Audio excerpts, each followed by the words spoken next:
অজু করে 2 রাকাত সালাত। উসমান রাদিয়াল্লাহু তাআলা আনহু বলেন, রাসূল সাল্লাল্লাহু আলাইহি ওয়াসাল্লাম বলেছেন, মান তাওয়াদ্দা ওযুই হাজা, কেউ যদি আমার মতো করে অজু করে, সুন্দর করে অজুর অঙ্গ প্রত্যঙ্গ ভালোভাবে ধয়, ওয়াইসাল্লি রাকাতান, তারপরে 2 রাকাত সালাত আদায় করে, লাম ইউহাদ্দিস নাফসাহু ফিহিমা, মনে মনে তাতে কথা না বলে। আল্লাহু আকবার বলার সাথে সাথে কিন্তু শয়তান উপস্থিত হবে, হয়ে বলবে উযকুর কাযা উযকুর কাযা, এটা স্মরণ করো সেটা স্মরণ করো, বাড়ি জমি জায়গা নারী পুরুষ সব নিয়ে সে একবারে ভিতরে গন্ডগোল পাকিয়ে দিবে।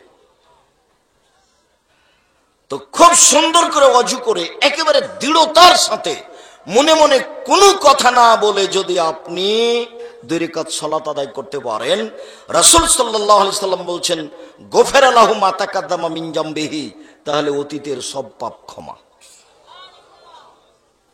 কাবিরা গুনাহ ব্যতীত সব পাপ ক্ষমা। ওর জন্য আপনাকে তওবা করতে হবে।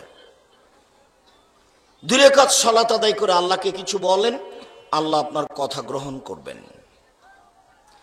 উকবা ইবনে আমির রাদিয়াল্লাহু তাআলা আনহু বলেন, রাসূল সাল্লাল্লাহু আলাইহি ওয়াসাল্লাম বলেছেন, মা মিন মুসলিমিন ইয়াতাওয়াদ্দাউ ফায়ুসনি ওযুআহু, যে কোনো পুরুষ যে কোনো নারী, যে কোনো পুরুষ যে কোনো নারী সুন্দর করে অজু করে। সুন্দর অজু মানে সব অঙ্গগুলি 3 বার করে ধুইতে হবে। সম্পূর্ণ একবার ভিজানোর নাম একবার ধোয়া, ভিজা জায়গায় ধোয়া জায়গায় পানি দিয়ে ধোয়ার নাম দ্বিতীয়বার ধোয়া, ভিজা জায়গায় পানি দিয়ে ধোয়ার নাম তৃতীয়বার ধোয়া। এটা হলো ইসবাগুল ওযু, সুন্দর ধোয়া। 1 মিনিট। ইবনে আব্বাস রাদিয়াল্লাহু তাআলা আনহু বলেন, রাসূল সাল্লাল্লাহু আলাইহি সাল্লাম একদা আমাদের নবীকে বললেন,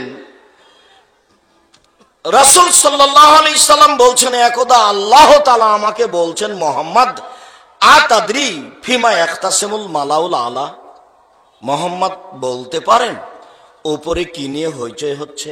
আল্লাহ বলছেন আমাদের নবীকে, মুহাম্মদ আপনি কি বলতে পারেন উপরে কি নিয়ে ফেরেশতাগণ কথা বলা বলি করছেন?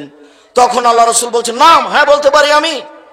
ফিল কাফারাত, মানুষের পাপ কিভাবে মিটে যাবে সে নিয়ে আলোচনা হচ্ছে। 1 আল মাকসু ফিল মসজিদ বাদা সালাওয়াত, 5 ওয়াক্ত সালাতের পরে বসে তাসবিহ তাহলিল করলে পাপ মিটে যায়, এই নিয়ে কথা হচ্ছে উপরে।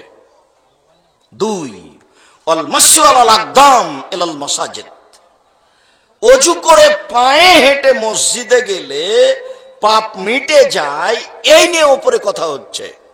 2 ওয়াইসবাগুল ওযু, সুন্দর করে অজু করলে মানুষের পাপ মিটে যায়, এই নিয়ে উপরে কথা হচ্ছে।